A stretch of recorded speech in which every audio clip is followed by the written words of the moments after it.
3 अंक के इम्पॉर्टेंट प्रश्न 12th बायोलॉजी, और ये परीक्षा में अक्सर आते रहते हैं, तो ये बोर्ड परीक्षा के लिए इम्पॉर्टेंट हैं। चलिए प्रश्नों को देखते हैं। प्रश्न है, द्विनिषेचन किसे कहते हैं, इसका महत्व लिखिए।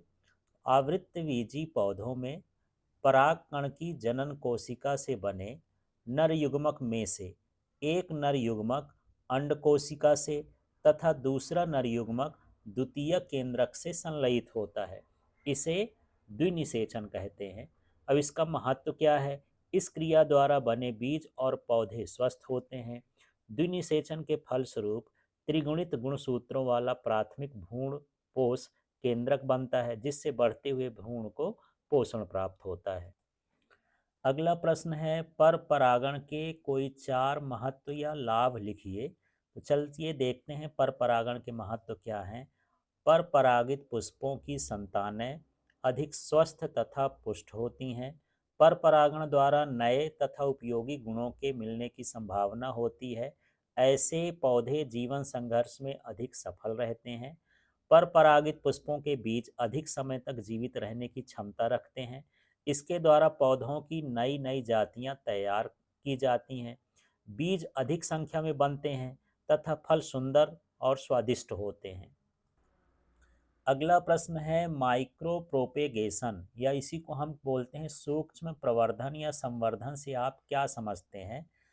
तो इस विधि में ऊतक के एक छोटे से भाग को पौधे से अलग कर लेते हैं और उसे पोषक माध्यम में वृद्धि कराते हैं।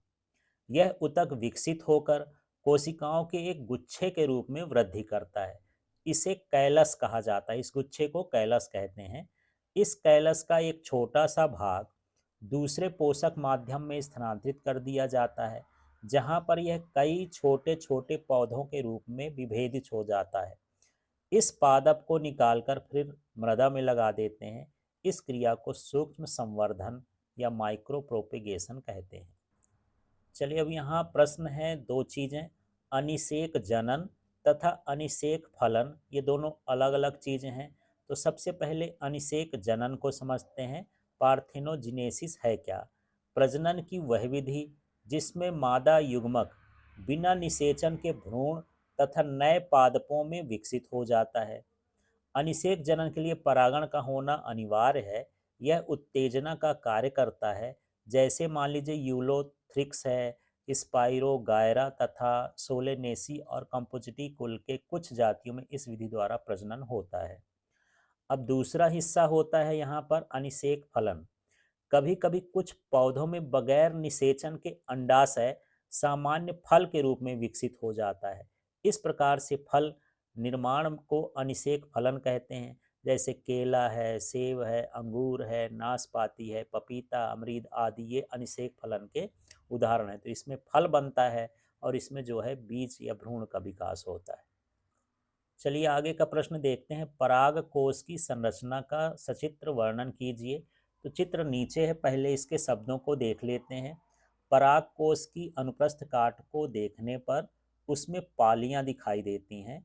प्रत्येक पाली में 2 कोष्ठ होते हैं, जिन्हें पराग कोश कहते हैं। पराग कोश की दोनों पाली योजी से जुड़ी रहती हैं। पराग कोश के भीतरी स्तर पर पोषक ऊतक होता है, जिसे टैपिटम कहा जाता है। इनकी कोशिकाएं वृद्धि करके पराग कणों को भोजन प्रदान करती हैं, जो अंत में नष्ट हो जाती हैं। शुरुआत में पराग कोश में असंख्य पराग जनन कोशिकाएं जन्म लेती हैं। ये पराग जनन कोशिकाएं अर्धसूत्री विभाजन द्वारा 4 परागकण बनाती हैं। इस परागकण में गुणसूत्रों की संख्या उनकी आधी होती है। तो इस तरह से हमको यहाँ पर परागकोश का हम वर्णन करना है। अब इसमें देख सकते हैं, ये लोब है, पॉलन है, सैक्स है, ये फिलामेंट जिसको योज बोलते हैं, ये पॉली हो गया।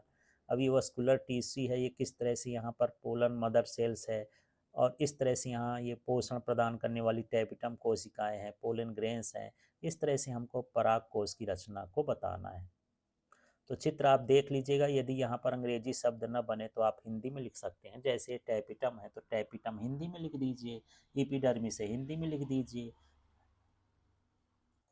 अगला प्रश्न है, स्वपरागण के लिए आवश्यक 4 परिस्थितियों का उल्लेख करिए। तो अब हम जानना चाहते हैं कि किन परिस्थितियों में स्वपरागण होता है। तो पहला तो द्विलैंगिकता, जब नर और मादा एक ही पुष्प में उपस्थित रहते हैं तो स्वपरागण की संभावनाएं अधिक बढ़ जाती हैं। फिर दूसरा है समकाल पक्वता, स्वपरागण के लिए यह भी आवश्यक है कि नर तथा मादा का परिपक्वन लगभग एक ही समय में हो, एक ही समय में उनमें वृद्धि हो, बड़े हों, और इस तरह से जब एक ही समय में उनके परिपक्वन आता है तो इसको हम बोलते हैं समकाल पक्वता। इसके बाद है सवंत पुष्पता, ऐसे पुष्प परिपक्वन के बाद भी नहीं खुलते निमोलिक पुष्प कहलाते हैं, जैसे मूंगफली आदि में इन पुष्पों में स्वपरागण अवश्य ही होता है। फिर है पर परागण की असफलता, यदि कुछ पुष्पों में सामान्यतः पर परागण ही होता है परंतु किसी कारणवश पर परागण असफल हो जाए तो फिर इसमें स्वपरागण की संभावना बढ़ जाती है। तो ये शर्तें हैं जिसके अनुसार स्वपरागण हो सकता है। अगला प्रश्न है निषेचन किसे कहते हैं। निषेचन के दौरान पराग नलिका का मार्ग का नामांकित चित्र द्वारा हमको बताना है। तो चलिए यहाँ पर देखते हैं, नर तथा मादा युग्मकों के संलयन को या संयुग्मन को निषेचन कहते हैं। इस क्रिया में अगुणित युग्मक मिल करके युग्मनज का निर्माण करते हैं। तो चलिए यहाँ पर ये चित्र बना है, इस तरह से आपको चित्र बनाना है। यहाँ पर स्टिग्मा वर्तिकाग्र है, फिर ये वर्तिका है, फिर ये अंडाशय हैं, आप हिंदी से भी लिख सकते हैं। फिर यहाँ पर ये जो है पराग नलिका है और ये सारी कोशिकाओं का नाम लिख देना है। इस तरह से आपको चित्र बना देना है। तो निषेचन के दौरान पराग नलिका का ये मार्ग बताता है कि किस किस तरह से पराग कोश यहाँ पर अंदर तक पहुँचते हैं। तो चित्र एक बार बना के जरूर देखिएगा। अगला प्रश्न है पुरुषों में होने वाले द्वितीयक लैंगिक लक्षण को लिखना है। तो पुरुषों में होने वाले द्वितीयक लैंगिक लक्षण क्या हैं। आवाज़ भारी हो जाता है, चेहरे पर मूछ व दाढ़ी निकल आता है, शरीर के अन्य भागों पर बाल निकल आते हैं, शरीर सुडौल और बलशाली हो जाता है, कंधे चौड़े हो जाते हैं, वृद्धि के कारण शरीर की लंबाई बढ़ जाती है। अगला प्रश्न है जीनोटाइप एवं फिनोटाइप में तीन अंतर लिखिए। तो चलिए इसमें अंतर को देखते हैं। जीन प्रारूपी इसको जीनोटाइप बोलते हैं, समलक्षणी इसको फिनोटाइप बोलते हैं। तो हिंदी अंग्रेजी दोनों शब्द लिखा है। यह जीन के संगठन को व्यक्त करता है, यह जीवों के आकार रंग रूप को व्यक्त करता है। जीनोटाइप का लक्षण एक समान होता है, किसी प्रकार के कारक प्रभावित न करें। तो ये भले एक समान दिखें लेकिन इनका यदि उसे जीनिक संगठन अलग हो सकता है। समान दिखने वाले का इनका जीन का संगठन अलग हो सकता है। इनका स्थापन पूर्वज के गुणों के आधार पर किया जा सकता है। इनका ऊपरी रूप ही इनका प्रतिनिधित्व करता है। यहाँ पर देखिए टेस्ट क्रॉस या बैक क्रॉस क्या क्या होते हैं, तो इनको समझाना। तो सबसे पहले बैक क्रॉस को समझते हैं। जब किसी संकर का किसी भी जनक के साथ संकरण कराया जाता है तो उसे बैक क्रॉस कहते हैं। उदाहरण स्वरूप जब शुद्ध लंबे टीटी एवं शुद्ध बौने टीटी पौधे से प्राप्त प्रथम पीढ़ी टीटी का संकरण किसी भी जनक से, चाहे इससे करा दें या फिर इससे करा दें, दोनों में से किसी का भी करा दें, तो इसको हम क्या कहते हैं, बैक क्रॉस कहते हैं। अब हम बात करते हैं टेस्ट क्रॉस का। तो जब किसी अप्रभावी जनक के साथ बैक क्रॉस या किसी अज्ञात अनुवांशिक व्यक्तिगत के साथ पूर्ण अप्रभावी का संकरण कराया जाए जिससे यह पता लगता है कि अज्ञात व्यक्तिगत समयुग्मजी है या विषम युग्मी है, तब यह क्रॉस क्या कहलाता है, टेस्ट क्रॉस कहलाता है। अब अगले प्रश्न को समझते हैं। एक हीमोफीलिया के रोगी पुरुष का विवाह यदि एक सामान्य स्त्री से कर दिया जाए तो इससे उत्पन्न संतति का रेखा चित्र द्वारा प्रदर्शन करना है। तो चलिए यहाँ पर हम देख लेते हैं। ये हीमोफिलिक पुरुष हो गया, मतलब यहाँ पर आप एक्स के ऊपर एच भी लिख सकते थे, नहीं एच, और ये वाई को दर्शाता है, ये एक्स एक्स को दर्शाता है। तो यहाँ पर देख लेते हैं कि ये किस तरह से बना है। तो जब h का x से मिला तो ये एच एक्स बन गया, फिर यहाँ पर y का x से मिला तो ये एक्स वाई बन गया। तो यहाँ पर देखिए एच एक्स का मतलब ये वाहक लड़की कहला गई क्योंकि x है, और यहाँ पर ये एक्स वाई का मतलब सामान्य लड़का है। जिसमें h आए उसको देखना है। यदि h अकेला आएगा तो पुरुष बीमार है, यहाँ सामान्य स्त्री के लिए एक्स एक्स है। अब इस तरह से यहाँ भी इसी से मिला देंगे तो ये x हो गया और इसमें भी क्या हो गया, XH हो गया, तो यहाँ भी वाहक लड़की हो गई। यदि आपको इस तरह से ये संरचना समझ में न आए तो इस तरह से आप जो है एक बॉक्स बनाइएगा इस तरह से। अब एक तरफ सामान्य स्त्री लिखना है, एक तरफ हीमोफिलिक पुरुष।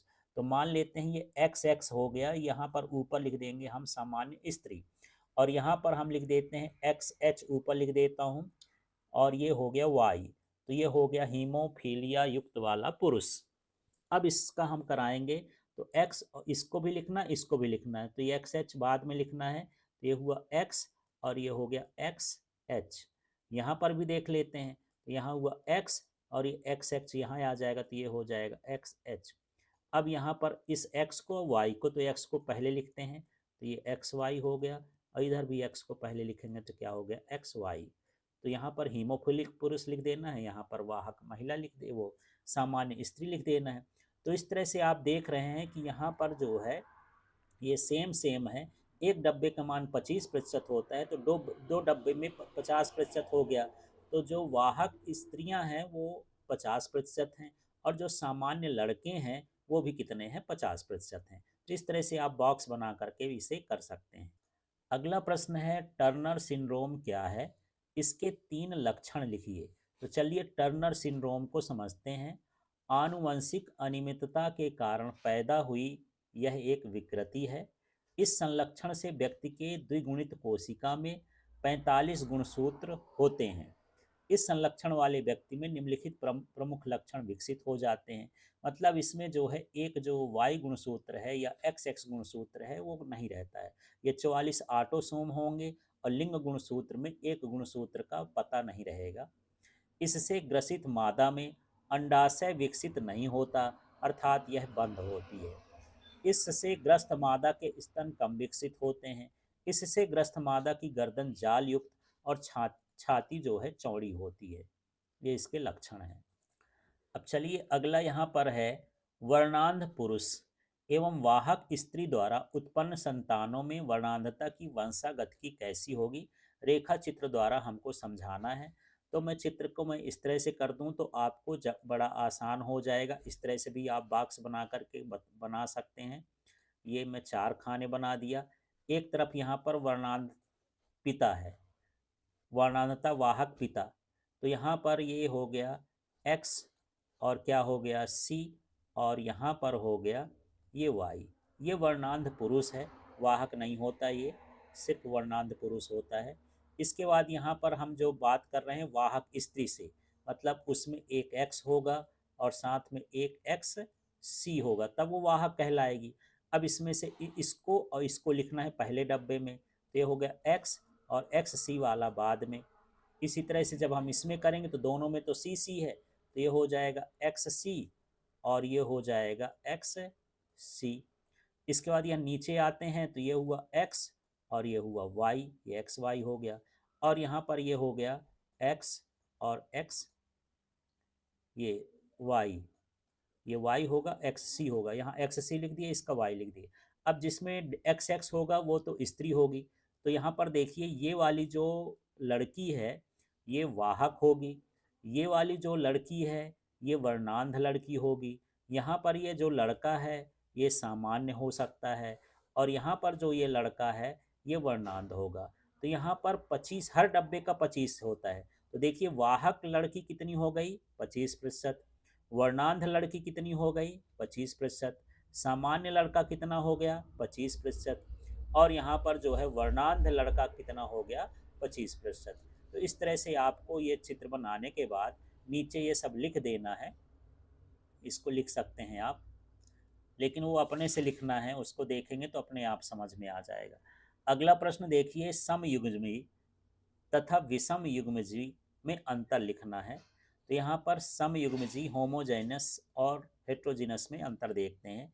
इसमें एक कारक अर्थात जीन के दोनों युग्म विकल्पी समान होते हैं, जैसे ये स्मॉल टी हो या कैपिटल टी हो, एक जैसे युग्म विकल्पी हैं तो इसको समयुग्मजी कहेंगे। इनमें एक कारक के दोनों युग्म विकल्पी समान नहीं होते हैं, जैसे एक टी है और एक स्मॉल टी है। जनन के समय एक ही प्रकार के युग्मक बनते हैं, यदि अलग अलग होंगे तो एक जैसे बनेंगे। इसमें दो अलग प्रकार के युग्मक, जैसे इसमें कैपिटल टी स्मॉल टी बनेगा। फिर इस तरह से इन संयुजी पौधों में जब स्वपरागण या अंतः प्रजनन होता है तब संतति जनकों के समलक्षणी या समजीनी प्रकार की होती है। इनमें स्वपरागण होने पर संतति में प्रभावी व अप्रभावी दोनों विपर्यायी लक्षण संततियों में व्यक्त होते हैं। यहाँ पर अगला प्रश्न है, एक संकर क्रॉस का प्रयोग करते हुए प्रभाविता नियम की व्याख्या कीजिए। तो चलिए, एक संकर क्रॉस वह समझते हैं जिसमें एक जोड़ी विपरीत गुणों का प्रयोग किया जाता है या वंशागतिकी का अध्ययन किया जाता है, उसे एक संकर क्रॉस कहते हैं। अब यहाँ पर हम ले रहे हैं मटर के लंबे पौधे, उसके लिए हमने एलीली या कारक चुने हैं टीटी। बौने पौधे के लिए हम चुने हैं स्मॉल टीटी और इनके साथ संकरण कराते हैं। तो पहली पीढ़ी में हमको सभी लंबे पौधे प्राप्त होते हैं, जबकि दूसरी पीढ़ी में जो हमको पौधे प्राप्त होते हैं वो 3:1 का अनुपात, 3 लंबे और 1 बौने होते हैं। इसका मतलब यहाँ पर प्रभाविता का नियम लागू होता है। तो चलिए यहाँ पर देख लेते हैं कैसे कैसे ये संकरण किया गया है। तो आप ये देख लीजिए, ये लंबा पौधा टीटी है और ये बौना पौधा टीटी है। जब इनका संकरण कराया गया तो एक लंबा पौधा बना टीटी और ये लंबा ही बना, बौना नहीं बना। इसका मतलब यहाँ पर जो लंबा गुण है वो इस पर क्या हो गया, प्रभावी हो गया। अब मान के चलते हैं कि इनका जब हम स्वपरागण कराते हैं, ये तो इस तरह लिख देना है, या आप इस तरह से नहीं लिखते हैं तो इस तरह से लगा सकते हैं। ये देख लीजिए, यहाँ पर हमको 4 बॉक्स बना लेना है। एक में ये कैपिटल टी हो गया, स्मॉल टी हो गया, फिर यहाँ कैपिटल टी हो गया, फिर स्मॉल टी हो गया। अब ये कैपिटल टी और कैपिटल टी मिलेगा तो ये कैपिटल टी मिला। फिर यहाँ कैपिटल टी और क्या मिला, स्मॉल टी मिला। फिर यहाँ पर कैपिटल टी और क्या मिला, स्मॉल टी मिला। और यहाँ पर क्या मिला, स्मॉल टी और स्मॉल टी मिला। तो यहाँ पर जब हमको पौधे प्राप्त हुए, परिणाम प्राप्त हुआ, जो इनका फिनोटाइप, ये भी लंबा पौधा, ये भी लंबा पौधा, ये भी लंबा पौधा। तो जो फिनोटाइप का अनुपात था वो था 3:1, 3 लंबे पौधे 1 बौने पौधे। इसका मतलब जो लंबा है वो प्रभावी गुण हो गया। अब यहाँ पर हम इसका यदि जीनोटाइप देखें तो ये टी एक तरह का बना, ये एक जीन हो गया। ये वाले इस कैपिटल टी स्मॉल टी वाले 2 बन गए और ये स्मॉल टी वाला 1 बन गया। तो इसका जो जीनोटाइप का अनुपात होगा 1:2 होगा। इस तरह से इसको करना है। अगला प्रश्न है, परीक्षार्थ संकरण या टेस्ट क्रॉस की परिभाषा लिखिए और चित्र बनाइए। तो जब F1 पीढ़ी या किसी अज्ञात अनुवांशिक व्यक्तिगत का संकरण अप्रभावी जनक से कराया जाता है तब इस संकरण को परीक्षण या परीक्षार्थ संकरण कहते हैं। तो हम अप्रभावी जनक से जब हम कराएंगे तब हम देखेंगे। तो देखिए, यहाँ प्रथम पीढ़ी में क्या हो गया, ये शुद्ध है लंबा, ये शुद्ध है बौना, फिर यहाँ पर ये संकर मिला, सभी लंबे मिले। अब ये जो हमको संकरित मिला है इसका हम संकरण इससे कराएंगे, अप्रभावी जनक से कराते हैं। तो एक साइड हमने क्या ले लिया, टी और एक साइड ये ले लिया स्मॉल टी और स्मॉल टी। तो इस तरह से यहाँ पर 50% जो है लंबे पौधे और 50% हमको कैसे पौधे प्राप्त हुए, बौने पौधे। इस संकरण से हमको ये पता चलता है कि कौन समयुग्मजी है और कौन विषम युग्मजी है। तो यहाँ पर यदि 50% बौने आ गए मतलब ये समयुग्मजी है और ये वाला जो प्रभावी वाला है वो क्या हो गया, विषम युग्मजी हो गया। तो परीक्षार्थ संकरण से हमको समयुग्मजी और विषम युग्मजी का पता चलता है। चलिए, अगला प्रश्न है, मनुष्य में लिंग निर्धारण कैसे होता है। तो इसको शब्दों में भी लिखना है, चित्र से ही बताना है। तो आपको चित्र समझ में आ जाएगा तो बड़े आसानी से शब्दों में लिख सकते हैं। फिलहाल मैं शब्द पढ़ देता हूँ। मनुष्य के प्रत्येक कोशिका में 23 जोड़े गुणसूत्र पाए जाते हैं, जिसमें जो 22 जोड़े होते हैं एक समान होते हैं, जिन्हें हम क्या कहते हैं, ऑटोसोम्स कहते हैं। 23वां जोड़ा थोड़ा सा भिन्न होता है, जिसे हम क्या कहते हैं, लिंग गुणसूत्र कहते हैं। नर में 23वें जोड़े के गुणसूत्र में एक बड़ा और एक छोटा होता है और उसे हम किससे दर्शाते हैं, एक्स वाई से। मादा के 23वें जोड़े में गुणसूत्र एक समान होते हैं, जिसे हम किससे दर्शाते हैं, एक्स एक्स से दर्शाते हैं। उपयुक्त विवरण से स्पष्ट है कि नर में 2 प्रकार के शुक्राणु बनते हैं, जिनमें 22+X और 22+Y हो गया। इसी तरह से यदि हम मादा में करें तो 22+X और 22+X इस तरह के गुणसूत्र बनेंगे। निषेचन के समय जब किसी अंडाणु से X गुणसूत्र वाला शुक्राणु मिलता है तो पैदा होने वाली संतान XX लिंग की होती है अर्थात वह मादा होती है। लेकिन जब किसी अंडाणु से वाई गुणसूत्र वाला शुक्राणु मिलता है तो पैदा होने वाली संतान एक्स वाई होती है, अर्थात वह संतान क्या होगी, नर होगी। इस प्रकार मनुष्यों में लिंग के निर्धारण में नर के गुणसूत्र की बहुत भूमिका होती है। यदि नर का गुणसूत्र मादा के एक्स से मिलता है, एक्स वाला, तो मादा हो जाएगी, और यदि वाई वाला मिलता है तो क्या हो जाएगा, पुरुष हो जाएगा। तो चलिए यहाँ पर हम देखते हैं, ये ऊपर आपको चित्र बनाने की ज़रूरत नहीं है, सीधे आप यहाँ लिख सकते थे। यहाँ पर ये क्या है, 44 प्लस प्लस एक्स वाई ये पिता का है, और 44 प्लस एक्स एक्स ये माता का है, नर और मादा का। अब यहाँ पर जब ये युग्मक बनाएंगे तो ये 22 प्लस एक्स हो गया, ये 22 प्लस वाई हो गया, ये भी 22 प्लस एक्स और 22 प्लस क्या हो गया, एक्स। इसके इसी तरह से हो जाएंगे। अब यहाँ पर जो है एक्स वाई का हम संकलन करा रहे हैं, तो देखिए यदि हम इससे देख लीजिए, यहाँ से मिलाते हैं हम इसको, ये देख लीजिए कहीं भी किसी को मिला सकते हैं। तो 22 22 ये कितने हो गए, 44। इसमें भी एक्स है तो एक्स एक्स एक्स आ गया, तो ये हो गया। इसी तरह से यहाँ पर भी देख लेते हैं हम, इसको यहाँ से मिला दिए हैं, तो यहाँ कितना हो गया, 22 22 44, और इसमें एक्स है और इसमें वाई है तो एक्स वाई हो गया। इसी तरह से यहाँ से भी देख लेते हैं, तो ये 22 और यहाँ पर 22 44 हो गया, एक्स वाई हो गया। यहाँ पर 22 और 22 44 और एक्स एक्स हो गया। इस तरह से हमको यहाँ पर चित्र बना करके लिख देना है। यदि आपको ये समझ में नहीं आता है तो आप बढ़िया एक इस तरह का बॉक्स बना सकते हैं, और इस बॉक्स से बनाएंगे तो आपको थोड़ा सा बड़ा आसान हो जाएगा। यहाँ मैं लिख रहा हूँ ये क्या, 22 प्लस एक्स, और यहाँ भी क्या हो जाएगा, 22 और प्लस कितना हो गया, एक्स। ये हो गया मादा का। और यहाँ पर मैं लिख रहा हूँ 22 प्लस एक्स, ये हो गया पुरुष का। और यहाँ लिखूँगा 22 प्लस वाई। इस तरह से यहाँ ये पुरुष वाले लिख दिए, दोनों पुरुष के कहला गए, ये मादा का कहला। अब जब हम इसमें जाएंगे तो इसमें जोड़ देंगे, 22 22 कितना हो गया, ये 44, और साथ में क्या बना, एक्स एक्स। इसका मतलब ये एक लड़की बनी। इसके बाद यहाँ 22 22 फिर से 22 22 कितना हो गया, 44, और गुणे क्या ये प्लस क्या हो गया, एक्स एक्स। यहाँ भी क्या होगी, लड़की। फिर यहाँ 22 और 22 कितना हो गया, 44, और साथ में एक्स और क्या हो गया, वाई, तो ये लड़का हुआ। फिर यहाँ 22 22 कितना हुआ, 44, और यहाँ पर क्या हो गया, प्लस में एक्स वाई। तो इस तरह से यहाँ पर जो है 50% लड़की और 50% लड़के होने की संभावना होती है। और इसमें लिंग का निर्धारण जो होता है ये नर के गुणसूत्रों से होता है, लिंग गुणसूत्रों से। अगला प्रश्न देखते हैं, वाटसन एवं क्रिक के डीएनए मॉडल का विवरण देना है। तो डीएनए की संरचना की खोज वाटसन एवं क्रिक ने किया था।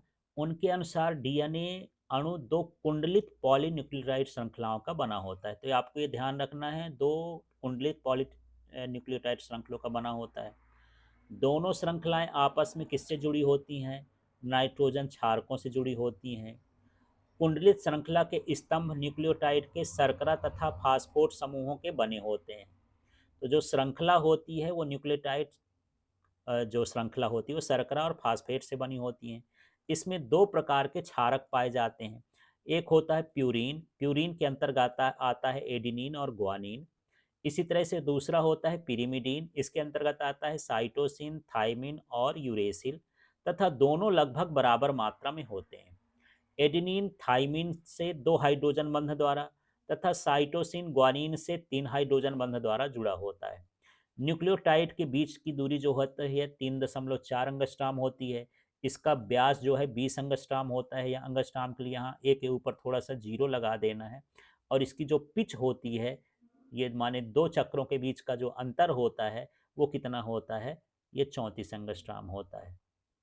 इस तरह से हमको यहाँ पर शब्दों में लिखना है, और इसी का चित्र देख लेते हैं। तो यहाँ पर देख रहे होंगे दो श्रृंखलाएं होंगी, दोनों श्रृंखलाएं जो है ये न्यूक्लियोटाइड की होती हैं, और ये शुगर और फास्फेट से बनी होती हैं।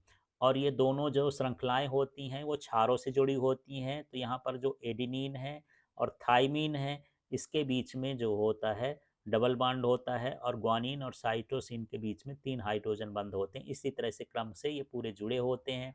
इनके जो बीच की दूरी होती है, इसका व्यास जो होता है 20 एंगस्ट्राम होता है। और यहाँ पर जो इनके बेस पेयर के बीच की दूरी है, बंधों की दूरी 3.4 एंगस्ट्राम होती है। और 2 यहाँ पर स्ट्रैंडों के बीच की दूरी जो पिच होती है वो 3.4 एंगस्ट्रॉम होती है। बस इतना ही तो लिखना है।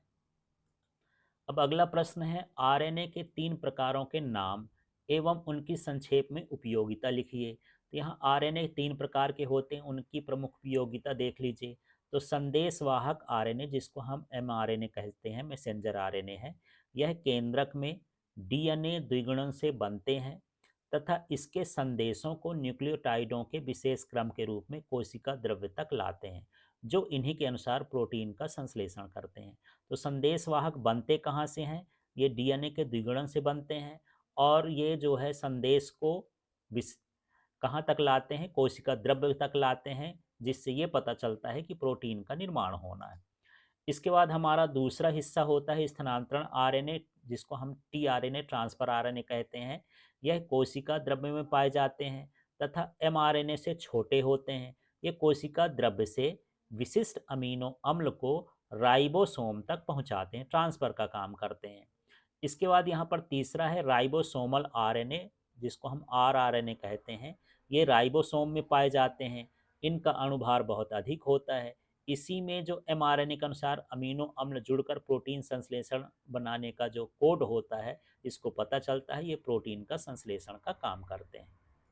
चलिए अगला क्वेश्चन है, डीएनए तथा आरएनए में अंतर लिखिए।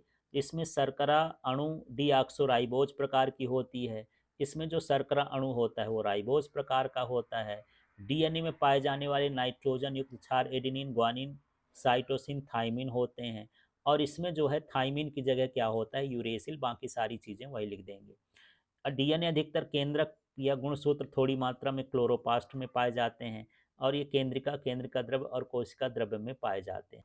डीएनए अणु में डीऑक्सीराइबो न्यूक्लियोटाइड्स की 2 श्रृंखलाएं परस्पर एक दूसरे पर कुंडलित होती हैं। इसमें न्यूक्लियोटाइड के जोड़े में क्रम में होते हैं। आरएनए में राइबो न्यूक्लियोटाइड की सिर्फ एक ही श्रृंखला होती है। अगला प्रश्न है, अनुलेखन क्या है? इसकी प्रक्रिया को समझाइए।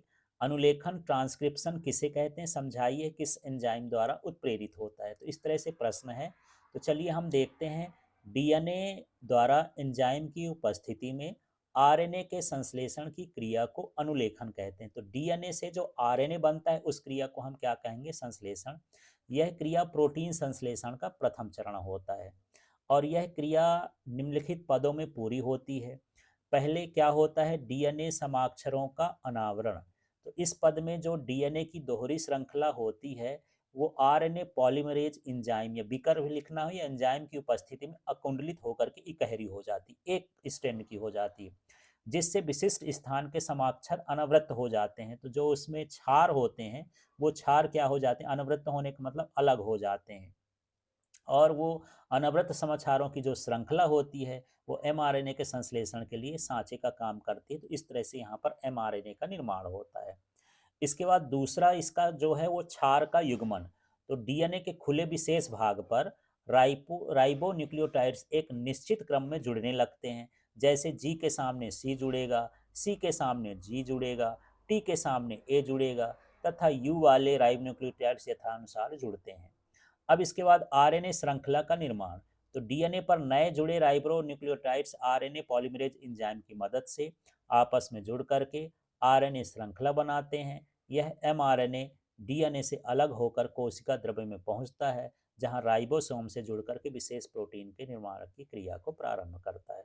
तो इस तरह से डीएनए से आरएनए की जो प्रक्रिया है उसी को हम क्या कहते हैं? अनुलोखन कहते हैं, या अनुलेखन कहते हैं। जबकि जो दूसरा चरण होता है जिसमें प्रोटीन का निर्माण होता है उस क्रिया को हम क्या बोलते हैं? अनुलिपीकरण बोलते हैं। अब अगला प्रश्न देखिए, डीएनए अंगुली छाप या फिंगर प्रिंटिंग क्या है? इसकी क्रिया विधि को समझाना है। तो इसमें 2 तरह का प्रश्न है। यदि परीक्षा 2 नंबर में आता है परीक्षा में प्रश्न, तो केवल हमको यहाँ पर इसकी परिभाषा भर बताना है, क्रिया विधि नहीं बताना है। तो चलिए देखते हैं डीएनए फिंगर प्रिंटिंग। डीएनए खंडों के एंडोन्यूक्लिएज की सहायता से विदलन द्वारा निश्चित व्यक्ति की पहचान करना डीएनए फिंगर प्रिंटिंग कहलाता है। इस तकनीक का आविष्कार एलेक जेफ्राय ने 1986 में किया था। डीएनए की संरचना तथा आनुवंशिकता प्रत्येक जीव में विशिष्ट प्रकार की होती है, जो दूसरे व्यक्ति से भिन्नता प्रदर्शित करती है। सभी का डीएनए अलग होता है। इस तकनीक द्वारा किसी व्यक्ति, अपराधी बलात्कारी और किसी बच्चे के माता पिता की पहचान की जाती है। अब इसकी तकनीकों को समझते हैं क्या क्या होता है इसमें। तो डीएनए फिंगरप्रिंटिंग के लिए व्यक्ति के शरीर की कोशिका, रक्त के धब्बों, बाल की जड़ों या वीर के धब्बों से डीएनए को प्राप्त किया जाता है।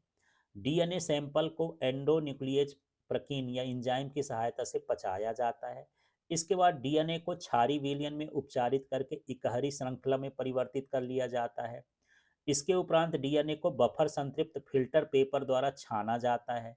फिर प्राप्त डीएनए को पेपर टॉवल के ऊपर रखा जाता है। इसके ऊपर नाइट्रोसेलुलोज की झिल्ली को रखा जाता है। इसके ऊपर 0.5 किग्रा का भार रात भर के लिए रखा जाता है। ऐसा करने से नाइट्रोसेलुलोज की झिल्ली इकहरे डीएनए अणु को अपने अंदर बंधित कर लेती है। नाइट्रोसेलुलोज झिल्ली को 8 डिग्री सेल्सियस पर 2 से 3 घंटे के लिए रखा जाता है, जिससे डीएनए झिल्ली पर स्थित हो जाता है। अब इस डीएनए का रेडियोग्राफ तैयार कर संभावित व्यक्ति के डीएनए के रेडियोग्राफ से मिलाया जाता है और उसकी पहचान की जाती है। अगला प्रश्न है, कॉजरवेट बूंदें एवं प्रोटीनाइड माइक्रोस्फीयर में अंतर लिखिए। तो देख लीजिए अंतर क्या है। कॉजरवेट दीर्घाणुओं का एक समूह है। माइक्रोस्फीयर्स अपेक्षाकृत छोटे दीर्घाणु होते हैं। कॉजरवेट की इकाई माइक्रोस्फीयर्स है, मतलब ये जो कॉजरवेट है वो माइक्रोस्फीयर से मिलकर के बनता है। माइक्रोस्फीयर्स प्रोटीन एवं जल के बने होते हैं। कॉजरवेट के चारों तरफ एक आवरण पाया जाता है। इसके चारों तरफ माइक्रोस्फीयर की तरफ कोई आवरण नहीं पाया जाता है। इनमें इन पर आवेश नहीं होता है और इन पर आवेश होता है, इसी कारण ये आकर्षित होकर के दीर्घ अणु का निर्माण करते हैं। अब यहाँ पर प्रतिरक्षी प्रतिपिंड अणु का नामांकित चित्र बनाना है। तो देख लीजिए इस तरह से चित्र हमको ये जो है वाई जैसे अक्षर बनाना है। यहाँ पर कुछ नाम भर आपको लिख देना है। यहाँ प्रतिजन बंधक स्थल है, एन लिखना है। प्रतिजन बंधक स्थल ये दोनों तरफ वही रहेगी। यहाँ हल्की श्रृंखला है, यहाँ भी हल्की श्रृंखला है। यहाँ डाई सल्फाइड बंध है, इसमें भी डाई सल्फाइड, दोनों तरफ ये भारी श्रृंखला है, ये भारी श्रृंखला है। इस तरह से आपको ये चित्र की एक बार प्रैक्टिस कर लेना है। ये प्रतिरक्षी अणु की संरचना का चित्र है। अगला प्रश्न है, जीवाणुओं के विभिन्न क्षेत्रों में उपयोग लिखिए। तो जीवाणु किस किस चीज में उपयोग में आते हैं, चलिए समझते हैं। तो यहाँ पर उपयोग है नाइट्रोजन स्थिरीकरण। कुछ जीवाणु जैसे एजेटोबैक्टर है, नाइट्रोजन स्थिरीकरण द्वारा भूमि में उर्वर शक्ति को बढ़ाते हैं। लैक्टिक अम्ल का निर्माण, तो लैक्टोबैसिलस लैक्टाई जीवाणु दूध को, लैक्टोज को लैक्टिक अम्ल में या दही में परिवर्तित करता है। एसिटिक अम्ल का निर्माण, तो जो एसिटोबैक्टर एसिटाई जीवाणु है वो सिरका का निर्माण या एसिटिक अम्ल का निर्माण करता है। रेशे की रेटिंग, कुछ जीवाणु जैसे क्लास्ट्रीडियम ब्यूटीरियम पादप रेशों के उत्पादन में सहायता करते हैं। फिर यहाँ पर देख लेते हैं तंबाकू एवं चाय उद्योग। तो कुछ जीवाणु जैसे माइकोकॉकस कॉन्डिसेंस तंबाकू एवं चाय की सीजनिंग करते हैं। औषधि निर्माण, कुछ जीवाणु जैसे स्टेप्टोमाइसिस से प्रतिजैविक औषधियाँ प्राप्त की जाती हैं। सहजीवी के रूप में, कुछ जीवाणु हमारे शरीर में सहजीवी रूप में रहते हैं, जैसे इस्चरिशिया कोलाई जो है, ई कोलाई हमारी आंत में रहकर जैविक क्रिया में मदद करता है। अब यहाँ अगला प्रश्न है, कृषि क्षेत्र तथा चिकित्सा क्षेत्र में अनुवांशिक इंजीनियरिंग के उपयोग लिखना है। तो चलिए यहाँ कृषि क्षेत्र या फसल सुधार में अनुवांशिक इंजीनियरिंग के उपयोग क्या है। फसलों में स्वयं नाइट्रोजन स्थिरीकरण गुण पैदा करने के प्रयास में काफ़ी सफलता मिली है इस विधि से। पौधों की जंगली प्रजातियों से जीनों को प्राप्त कर उन्हें फसली पौधों में स्थानांतरण कर उनमें परजीवियों तथा कीड़े मकोड़ों के प्रति प्रतिरोधकता पैदा करने में भी प्रयास किए जा रहे हैं। केंद्रकीय एवं हरित लवक जीन्स को पुनः समायोजित कर फसली पौधों के प्रकाश संश्लेषण करने की क्षमता बढ़ाने के प्रयास किए जा रहे हैं। तो इस तरह ये आनुवांशिक इंजीनियरिंग का फसलों में उपयोग है। फिर यहाँ पर देख लीजिए चिकित्सा क्षेत्र में हम क्या कर रहे हैं। ग्वाइडल ने ई कोलाई के डीएनए में इस हार्मोन के जीन को निवेशित कर माध्यम से मनुष्य के वृद्धि हार्मोन का संश्लेषण कराया। हिपेटाइटिस बी एक संदूषित जीन के कारण होता है, इसे प्रतिस्थापित कर वैज्ञानिकों ने इस रोग का इलाज ढूंढ लिया। कृत्रिम जीन निर्माण द्वारा मानव इंसुलिन मधुमेह की बीमारी को दूर करने के लिए तैयार किया गया। चलिए अब यहाँ पर प्रश्न है, बायोरिएक्टर क्या है, इसकी कार्यविधि को समझाइए।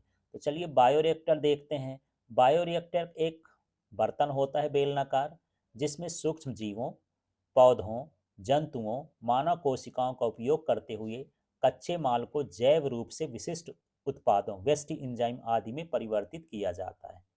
बायोरिएक्टर वांछित उत्पाद पाने के लिए अनुकूलतम परिस्थितियां उपलब्ध कराता है। जैसे वृद्धि के लिए अनुकूलतम परिस्थितियां हैं, तापमान कैसा होना चाहिए, उसका पीएच कैसा होना चाहिए, क्रियाधार क्या होना चाहिए, लवण का स्तर क्या होना चाहिए, विटामिन कितना होना चाहिए, ऑक्सीजन कितना होना चाहिए। ये सारी परिस्थितियां बायोरिएक्टर अपने अंदर बनाता है, जिसके कारण हम सूक्ष्म जीवों को उसके अंदर उत्पादित कर सकते हैं। तो ये चित्र होता है बायोरिएक्टर का। तो इस चित्र को देख सकते हैं, इस तरह का हमको चित्र बनाना है। यहाँ पर सारी संरचना को लिखना है कि इसमें मोटर लगी होती है, फेन तोड़ने वाला, चपटे फलक वाला, प्रेरक है, संवर्धन तलक है, जीवाणु रहित है। और यहाँ पर ये सारी चीज़ें हमको लिखना है कि किस किस तरह से यहाँ पर ये बायोरिएक्टर बना होता है और किस तरह से ये काम करता है। ये सारी चीज़ें हमको यहाँ पर चित्र में दर्शाना है। अगला प्रश्न है, जीएम खाद्य क्या है अथवा जीएम फसल का संक्षेप में समझाइए। तो ये जेनेटिक मॉडिफाइड फसल है, अनुवांशिक रूप से रूपांतरित फसल है। तो अनुवांशिक रूप से रूपांतरित फसलों को जीएम फसल कहते हैं तथा इनसे उत्पादित खाद्य पदार्थों को जीएम खाद्य कहते हैं। जैसे विशेषताएं देख लेते हैं। जीएम खाद्य पदार्थों में प्रतिजैविक प्रतिरोधी जीन पाए जाते हैं। इनमें ट्रांस जीवों द्वारा उत्पादित प्रोटीन पाई जाती है, जैसे क्राई प्रोटीन। इन खाद्य पदार्थों में प्रतिजैविक प्रतिरोधों जीनों के द्वारा उत्पादित एंजाइम पाए जाते हैं, जो कि पुनर्योजन डीएनए तकनीक में जीन ट्रांसफर के समय काम में आते हैं। उदाहरण के लिए मक्का, फ्लावर्स और टमाटर, रेप ऑयल सीड, इस तरह से जीएम फसल हम बना चुके हैं। अब प्रश्न है, आनुवंशिक रूपांतरित फसलों के उत्पादन के लाभ व हानि का तुलनात्मक भेद कीजिए। तो जब हम जीएम फसल बनाते हैं तो उनसे हमको क्या क्या फ़ायदे होते हैं, क्या क्या नुकसान होते हैं, इनको हमको समझना है।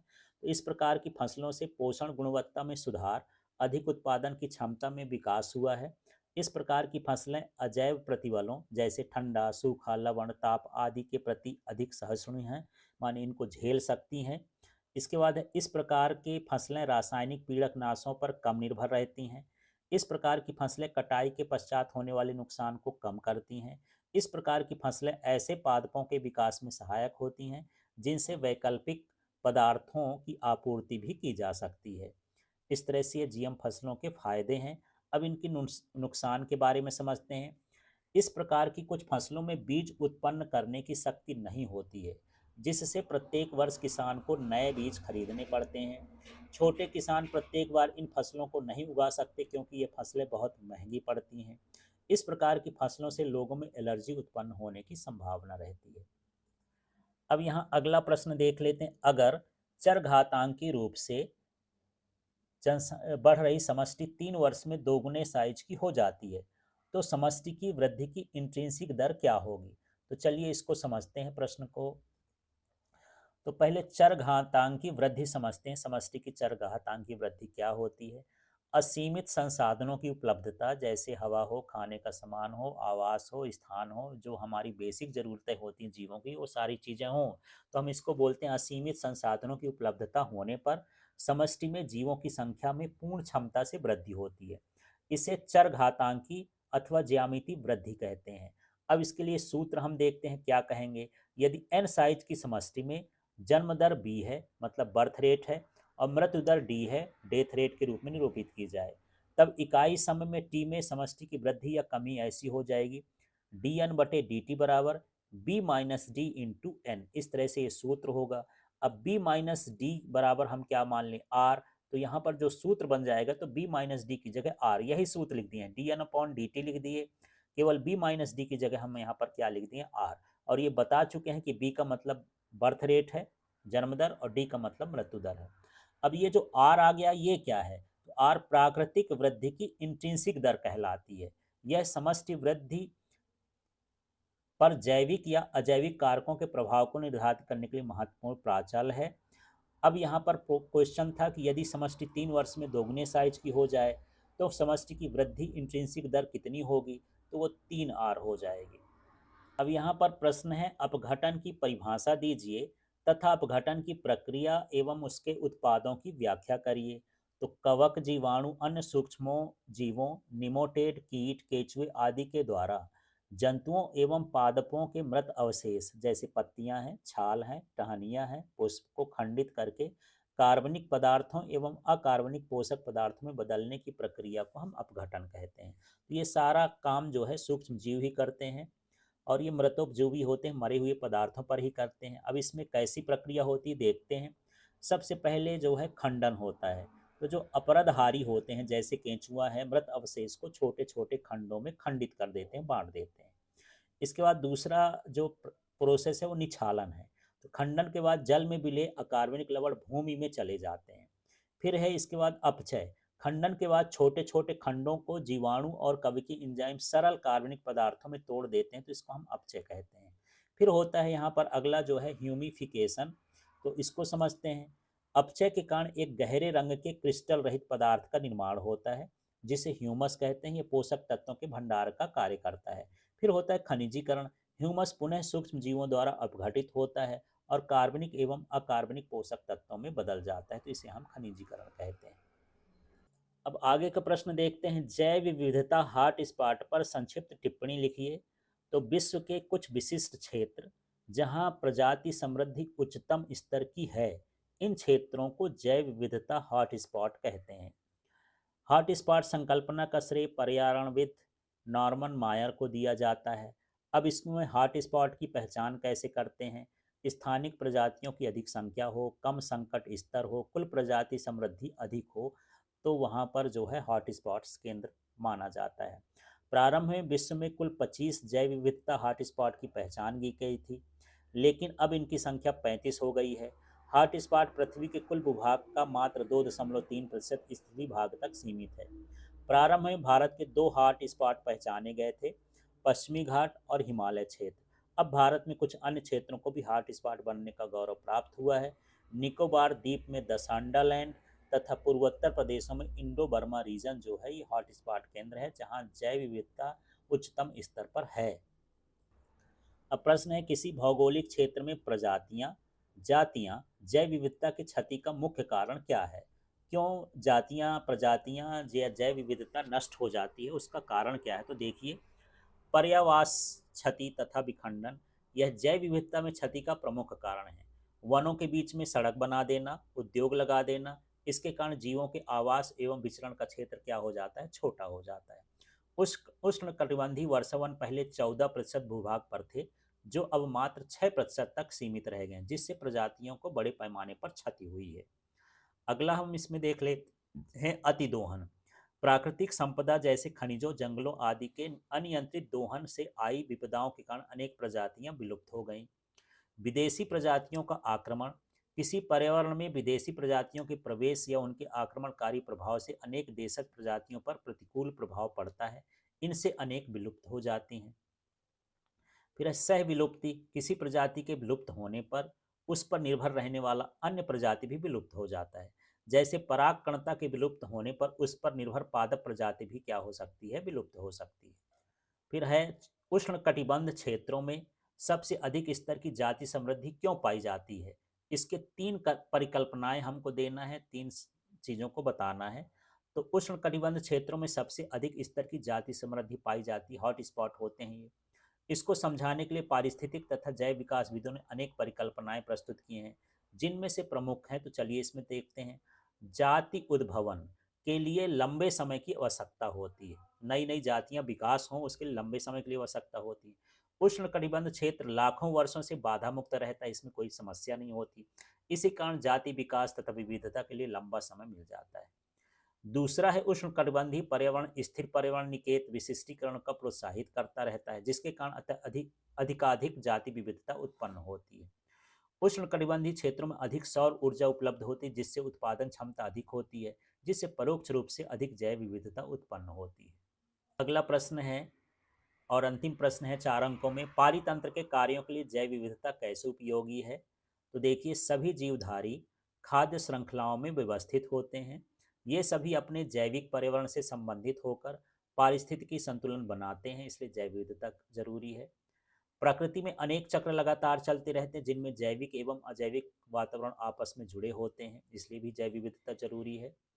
परागण क्रिया जिसके बिना पौधे फल तथा बीज नहीं दे सकते, जो परागकणता जैसे मधुमक्खी, पक्षी, चमगादड़ आदि पर निर्भर होते हैं। जैव विविधता उन्नत प्रजातियों के विकास के लिए प्रजनन पदार्थ उपलब्ध कराती है। अनेक पदार्थों में उपचारात्मक गुण होते हैं जिन्हें अनेक पौधे और जंतुओं से प्राप्त किया जाता है। अतः समृद्ध जैव विविधता अच्छे पारितंत्र के लिए आवश्यक है। तो यहाँ से ये 4 अंक के प्रश्न इंपॉर्टेंट वाले समाप्त होते हैं। इनकी आप तैयारी करिए, जब ये तैयार हो जाएं तब आप दूसरे प्रश्न को देखिए। Thank you.